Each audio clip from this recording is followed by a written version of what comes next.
The Apothecary Diaries doesn't rely on just one great character. It has a massive cast of concubines, eunuchs, maids, nobles, people who show up for a single arc and vanish. And somehow, by the end of the season, you remember almost all of them. Not because the show repeats their names, not because they are tied to huge emotional backstories, but because they are written with care, with purpose, like they belong in the world, even if they only get a few scenes. That kind of writing is rare in anime. Most series focus on one or two main characters and let everyone else fade into the background. Solo Leveling works like that. One standout lead, and the world that mostly exists to revolve around him. It's a formula that can be fun, but it doesn't always leave room for characters who feel real outside the spotlight. The Apothecary Diaries goes the other way. It builds a world where even the smallest roles feel intentional, where characters aren't just there to react, they shape the world around them. Their actions matter, their choices ripple, and the more of them you meet, the more grounded the story feels. That's exactly why the Apothecary Diaries stood out to me. It's not just the strength of the main character, it's how every supporting role adds something. But before we get into all of them, let's start with the first ones Mao Mao meets, and how they quietly build a foundation for everything that comes next.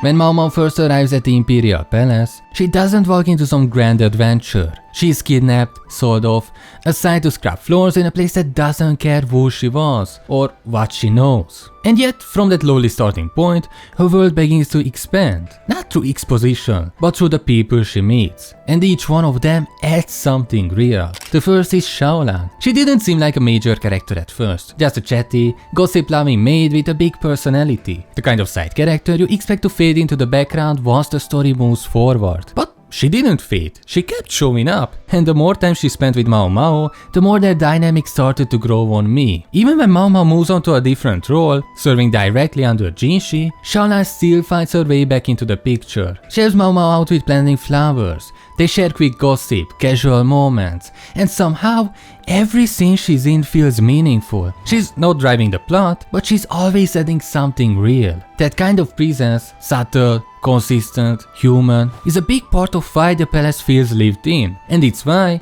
she quietly became one of my favorite characters in the show. That everyday presence lays the groundwork, but the first person who really pulls Mao Mao into the center of palace life is Gyokuyou. She's also clearly a fan favorite. So many of you voted for her as the best side character, and honestly, I didn't expect that at first, but now I completely get it. Gyokuyou is one of the Emperor's favorite consorts, and maybe the first character who genuinely sees Mao Mao for who she is. Not just a servant, not just a girl who knows herbs, but someone worth listening to. It starts when Mao Mao solves the mystery behind the poisoned hairs, and instead of being punished for speaking out, she's pulled in closer, promoted to Gyokuyou's service. But Gyokuyou is more than just kind. She's layered, witty, subtle, the kind of woman who plays her role to perfection, but never forgets she's playing. She teases, she flirts, she manipulates the room without ever raising her voice. And underneath all that polish is someone who understands the game better than anyone, because she knows what happens to women who lose it. And somehow,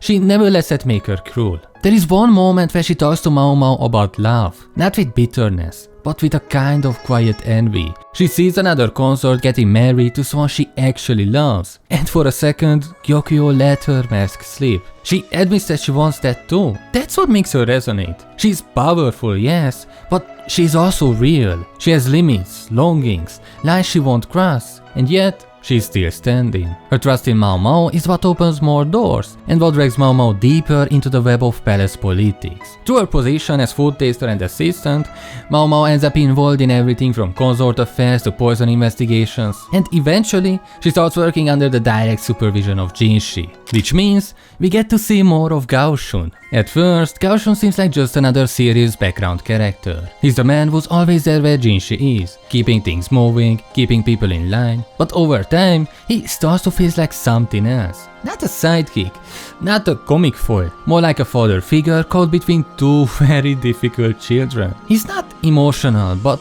he's present, he observes, steps in when it matters. And whether it's reining in Jinshi or protecting Mao Mao, you realize that he's the guy holding the whole operation together. He doesn't have dramatic monologues, he doesn't need them. His loyalty, patience, and restraint says enough. He's one of those characters who stays in the background, but once you notice him, you really notice him. None of these characters need big arcs or dramatic speeches. They don't ask for your attention, but they earn it quietly, consistently, and without forcing it. And together they make Mao Mao's world feel full. Not just a backdrop, not just a setting, a network of people who help shape her, challenge her, and slowly change the course of her story. But there is something bigger going on here, because these characters don't just support her story, they shape the entire world around her. What really sets the Apothecary Diaries apart isn't just that its side characters are good, it's that they never feel like side characters. They don't exist just to support Mao Mao, or to fill in gaps, or to push the plot when it gets stuck. They exist like real people do, with their own lives, timelines, motivations, and stories that don't pause just because Mao Mao walks out of the room. And that kind of writing is rare, especially in anime. Usually, a big cast means a few memorable characters and a whole lot of forgettable ones. But here, every single person feel like they matter, even the ones who show up for just a few scenes. Lady Ado could have easily been a background noise, just another older consort, slowly fading out of the inner court. But she's not. Her story is about quiet dignity, about pouring the last of herself into someone else, about stepping away from power, not with bitterness, but with purpose. And her bond with Li Shu gives her arc weight. It closes a chapter, it says something. And then there's Lacan. He arrives late, but once he enters the story, nothing is the same. At first he feels like a threat, manipulative, smug, unreadable, but over time, the show peels him back, layer by layer, revealing a tragic past that redefines who he is and why he acts the way he does. He's not just a father Mao Mao never asked for, he's a symbol of everything she distrusts: power, secrecy, emotional manipulation. But the more you learn about him, his facial blindness, his lost love, his regrets, the harder it becomes to write him off. He doesn't earn forgiveness, but he earns complexity. And through that complexity, the world itself gets sharper. Even someone like the Quack Doctor leaves a mark. He never gets a huge arc, he's not emotionally central, but practically, he enables Mao Mao, gives her a space to work, a lab to explore, a sense of autonomy early on when she had none. And Tentei Suirei, a character whose entire arc happens just outside Mao Mao's grasp. She appears quiet, reserved, maybe even forgettable at first. But she's the one person who manages to slip through Mao Mao's fingers. She fakes her death, escapes the palace, uses a resurrection drug that Mao Mao can't identify fast enough, and instead of being bitter about it, Mao Mao becomes obsessed. Not with revenge, with understanding. Suirei isn't just a mystery to solve, she's a mirror. Another woman obsessed with herbs, quietly brilliant, not interested in playing the palace's games. But unlike Mao Mao, she left. And the fact that she did, successfully, cleanly, on her own terms, sticks with Mao Mao. You can feel it in her excitement, in the way she talks about the case, in how badly she wants to find Suirei again. Not to catch her, but to prove she can keep up. It's subtle, but it leaves an impression.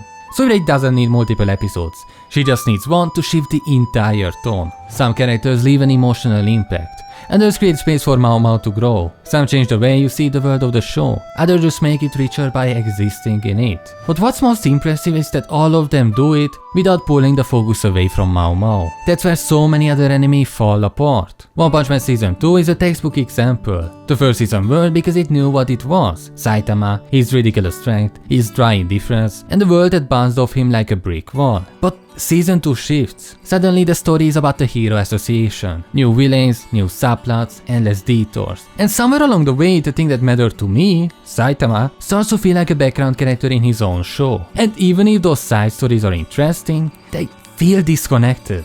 They're happening next to the main story, not inside it. But the Apothecary Diaries never lets that happen. Even when Mao Mao isn't on screen, her presence is everywhere. You're either seeing what she set in motion, or what she's about to step into. That's not an accident. It's a result of disciplined, intentional writing. Every side character in this series exists for a reason. They are not just quirks, or tropes, or filler. They serve a structural purpose, either deepening the world, challenging the protagonist, or revealing something the main story can't say out loud. It's almost modular. The author introduces a character, uses them to ask a question or expose a tension, and then lets them exit gracefully, often leaving a ripple that lasts long after they are gone. And it works because the show trusts the audience. It doesn't force drama, it doesn't over-explain, it lets moments breathe, lets characters exist in silence, and gives small details time to resonate. That's what makes the Apothecary Diaries so rare. It's not trying to make you remember every character, it just writes them well enough that you do. This world doesn't work without its people. Every maid, every concert, every quiet figure in the background, they don't just support Mao Mao's story, they make it possible.